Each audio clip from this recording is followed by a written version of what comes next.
किसी भी तरह की किसी भी फिरौती वाली बात नहीं की गई है। और जो बाइक जिससे ये लोग ट्रैवल कर रहे थे जब इनका अपहरण हुआ था, उसी बाइक से ये लोग वापस भी आ चुके हैं। हम यह आपराधिक साजिश कर झूठा फिरौती के लिए अपहरण का प्रपंच कर असत्य साक्ष्यों के आधार पर पुलिस को गुमराह करना प्रतीत होता है। जो प्रेस कॉन्फ्रेंस बुलाई गई है वो दो अपहरण जो लक्ष्मीपुर थाना में हुए थे उनके संबंध में है। पहला अपहरण का फिरौती हेतु अपहरण का केस, या ये कहें कि जिन लोगों पर आरोपित किया जा रहा था, केस नंबर 624 लक्ष्मीपुर थाना, जो आपको 12 जनवरी 2024 को रजिस्टर किया गया था। इसमें 11 तारीख को एक लड़के की, सोनू कुमार की उम्र 21 वर्ष की, अपने घर से किडनैप हो जाने की सूचना पे एक केस रजिस्टर कराया गया था उनके परिजनों के द्वारा। ये तितरियाँ गांव के रहने वाले हैं, लक्ष्मीपुर थाना के। इस संबंध में हम लोगों के द्वारा तकनीकी अनुसंधान किया गया और यह भी पाया गया कि 10 तारीख को और उससे पूर्व में भी इनके घर पे अवैध शराब एवं जो फॉरेस्ट विभाग है उसके द्वारा छापेमारी की गई थी। और जिन लोगों ने भी यह कार्य करवाया था या जो सूचना दी थी अथॉरिटीज़ को, उन्हीं के विरुद्ध में यह केस, जो उनके परिजन हैं उनके द्वारा यह केस किया गया था। और बाद में जब हम लोगों ने तकनीकी अनुसंधान किया तो इनका जो लोकेशन था वो हम लोग को उड़ीसा में मिला, जहाँ पे ये आपको, जब वहाँ पे हमारी टीम गई तो ये धान लोड करते हुए एकदम नॉर्मल तरीके से जो वहाँ पे पाए गए। उसके बाद इनको जब यहाँ लाया गया और इनसे जब पूछताछ की गई तो जो षड्यंत्र इन लोग के द्वारा रचा गया था दूसरे लोगों को फंसाने के लिए, उस संबंध में हम लोगों को पता चला और इस कांड का सफल उद्भेदन किया गया, जिसके तहत हम लोग जो सोनू कुमार हैं और उनके जो परिजन जो भी इसमें संलिप्त थे, जिनका नाम इन्होंने अपने स्वीकारोक्ति बयान में जो इन्होंने बताया है, उन सबको हम लोग इसमें आपको उनके विरुद्ध अभियोजन आपको प्रेषित करेंगे। और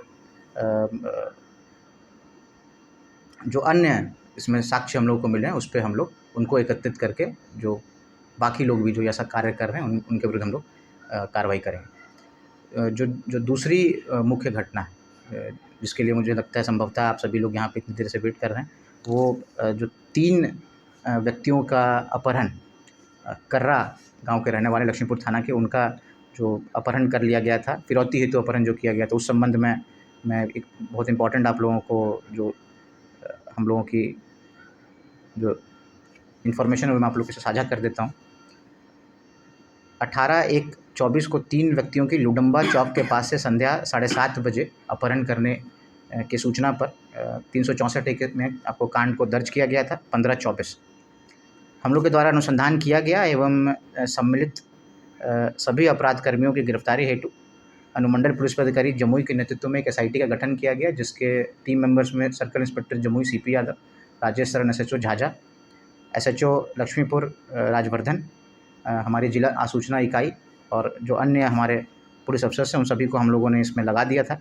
इसके सफल उद्भेदन के लिए हम लोगों ने गुप्त रूप से स्थानीय आसूचना संकलन एवं वैज्ञानिक तथ्यों के आधार पर कांड में अग्रतर कार्रवाई की। अनुसंधान के क्रम में आसपास के क्षेत्र में से जहाँ से भी जो रैंसम कॉल्स आ रहा था उनका हम लोगों ने जो तकनीकी साक्ष्य हैं उनको हम लोगों ने बरामद किया।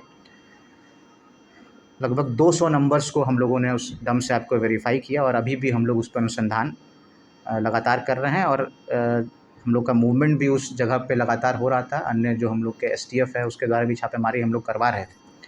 उसी सघन दबिश के रूप में लगातार घटनास्थल एवं उसके आसपास के क्षेत्र में भारी पुलिस बल के एरिया डोमिनेशन एवं सख्त एवं प्रभावकारी मूवमेंट के कारण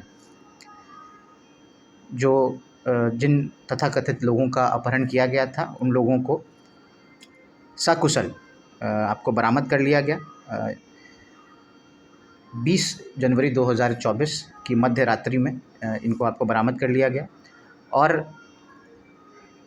जब इनको हम लोगों ने थाने पे बुलाया, थाने पे लेकर आए और जब इनसे हम लोगों ने पूछताछ की तो उसमें कई तरह की मटेरियल डिस्क्रिपेंसीज़ हम लोगों को मिली हैं। मतलब जो हमारे तकनीकी साक्ष्य हैं और जो इनका बयान है, हमने अलग अलग इनको रख के इनसे पूछताछ की है। तो जो तथाकथित अपहरण का जो केस है वो अभी हमें सत्य प्रतीत नहीं होता, एकदम संदेहास्पद प्रतीत हो रहा है।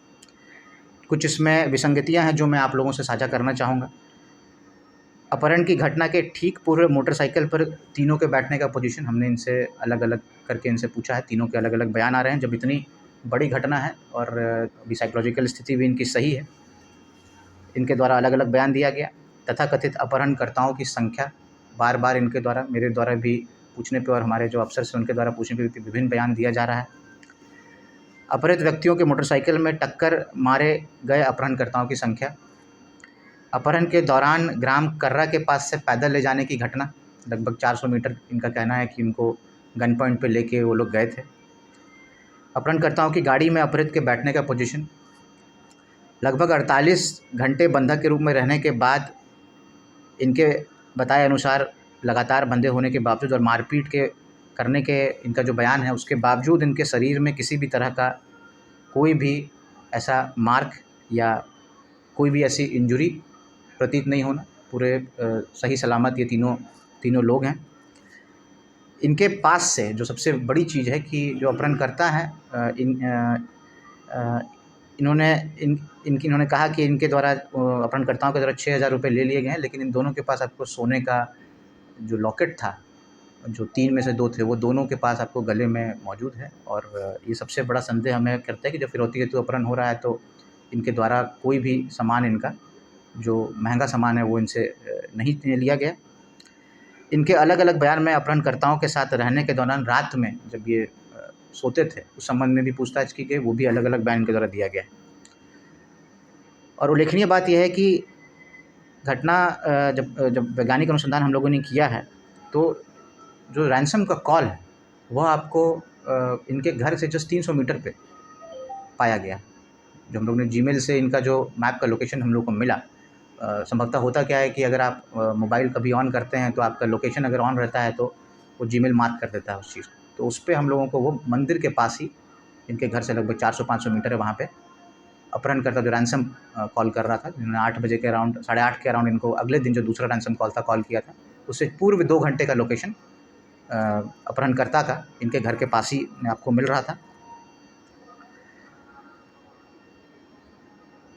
और सबसे जो सरप्राइजिंग बात है वो ये है कि किसी आदान प्रदान होता है वो आपको नहीं किया गया है।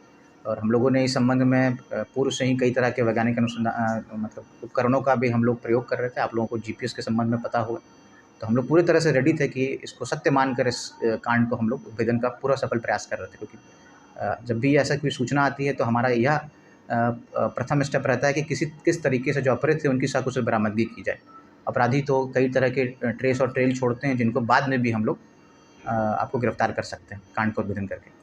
तो इन सभी जो ये फिरौती की बात, इसमें कहा जा रहा है इनके द्वारा कि बाद में मतलब डरा धमका कर छोड़ दिया गया और कहा जा रहा है कि बाद में हम तुमको मैसेज करेंगे तब तुम हमें पैसा पहुंचा देना। और इसका हम लोगों ने जो परिजन है उनसे भी इसको कंफर्म करा लिया है, हमारा जो टेक्निकल साक्षी उससे भी कंफर्म करा लिया है। किसी भी तरह के किसी भी फिरौती वाली बात नहीं की गई है। और जो बाइक जिससे ये लोग ट्रैवल कर रहे थे जब इनका अपहरण हुआ था, उसी बाइक से ये लोग वापस भी आ चुके हैं। तो उपरोक्त तथ्यों के विश्लेषण से अब तक के अनुसंधान में उपरोक्त कांड संदिग्ध प्रतीत होता है एवं यह आपराधिक साजिश कर झूठा फिरौती के लिए अपहरण का प्रपंच कर असत्य साक्ष्यों के आधार पर पुलिस को गुमराह करना प्रतीत होता है। जमुई पुलिस द्वारा इस कांड में न्यायोचित कार्रवाई करते हुए जो तथाकथित अपहृत हैं और जो अज्ञात व्यक्ति हैं जिनके द्वारा बार बार रैंसम मांगा जा रहा था, उसके विरुद्ध भी आपराधिक साजिश एवं मिथ्या साक्ष्यों के आधार पर पुलिस को गुमराह करने के आरोप में अभियोजन करने का निर्णय लिया गया है। जो अन्य शामिल अभियुक्त हैं उनको हम लोग तकनीकी साक्ष्य हम लोग का डेवलप हो रहा है, थोड़ा डम से जो क्लियर डेटा है वो निकलने में कुछ समय लगता है। उसमें भी एसटीएफ की टीम और हमारा जो डीआईयू जो टीम है वो लगी हुई है, उसमें भी हम लोग आपको आगे अपडेट देंगे। जो टीम में शामिल पुलिस पदाधिकारी हैं एसडीपीओ जमुई